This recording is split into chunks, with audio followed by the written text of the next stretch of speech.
बीच चेन्नई से बड़ी खबर, जहां चेन्नई पहुंची हैं बीएसपी प्रमुख मायावती और आर्मस्ट्रांग के परिजनों से उन्होंने मुलाकात की है। आर्मस्ट्रांग के परिजनों से मिलकर उन्हें सांत्वना दी गई है मायावती के जरिए, और मायावती के साथ इस बीच आकाश आनंद भी मौजूद रहे। ये बड़ी खबर स्टार भारत न्यूज़ की स्क्रीन पर आप तक पहुंचा रहे हैं, जहां बीएसपी प्रमुख का बड़ा बयान भी सामने आया है। आर्मस्ट्रांग ने काम करने के लिए एक ही पार्टी चुनी। तमिलनाडु की कानून व्यवस्था पर मायावती ने सवाल भी उठाए हैं। कहा कि असली अपराधी अभी तक पकड़े नहीं गए। तमिलनाडु में कानून व्यवस्था नाम की कोई चीज़ नहीं है। तमिलनाडु सरकार मामले में गंभीर नहीं है, ये कहना है मायावती का।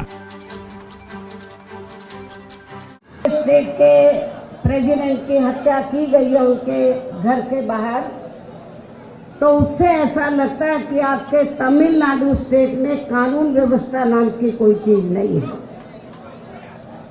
और इतना ही नहीं, मुझे ये भी मालूम हुआ कि जिन्होंने हत्या की है अभी तक वो असली जो अपराधी है वो पकड़े नहीं गए हैं।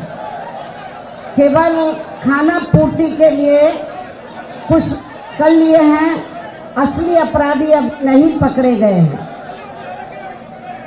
स्टेट गवर्नमेंट को बहुत गंभीर होना चाहिए, क्योंकि ये हमारे स्टेट के प्रेसिडेंट का मामला नहीं है अकेले।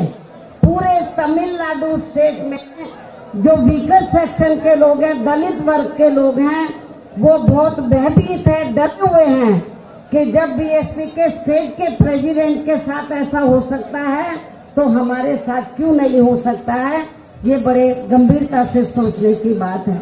इसलिए मेरा यहाँ की जो स्टेट गवर्नमेंट है, तो उनसे ये कहना है, यहाँ के मुख्यमंत्री से खास तौर से, कि उनको लॉ एंड ऑर्डर तरफ ध्यान देना चाहिए, और जो वीकर सेक्शन के लोग हैं, दलित वर्ग के लोग हैं, उनके सुरक्षा का ध्यान रखना बहुत जरूरी है।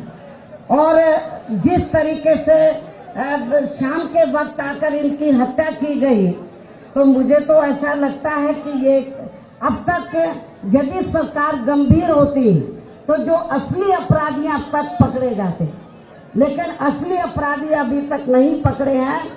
इसलिए हम स्टेट गवर्नमेंट से ये चाहेंगे कि आप हमारे जो स्टेट के प्रेसिडेंट रहे हैं वो नहीं हमारे बीच में रहे, तो आप न्याय नहीं देना चाहते हैं, तो हम चाहेंगे कि ये मामला सीबीआई को रेफर किया जाए, ताकि जो असली अपराधी हैं तो उनका असली चेहरा सामने आ जाए, ये मालूम पड़ जाए कि इसके पीछे हाथ किसका है।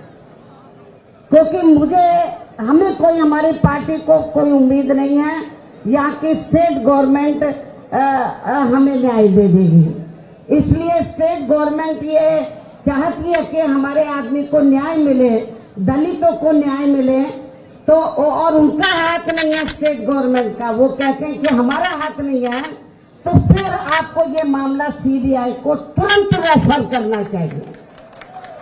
और यदि स्टेट गवर्नमेंट रेफर नहीं करती है सीबीआई को, तो समझ लो इसमें स्टेट गवर्नमेंट का भी कहीं ना कहीं हाथ जरूर है, और नहीं है तो उनको सीबीआई को रेफर करना चाहिए, ताकि ये मालूम पड़ जाए कि इसमें हाथ किसका है।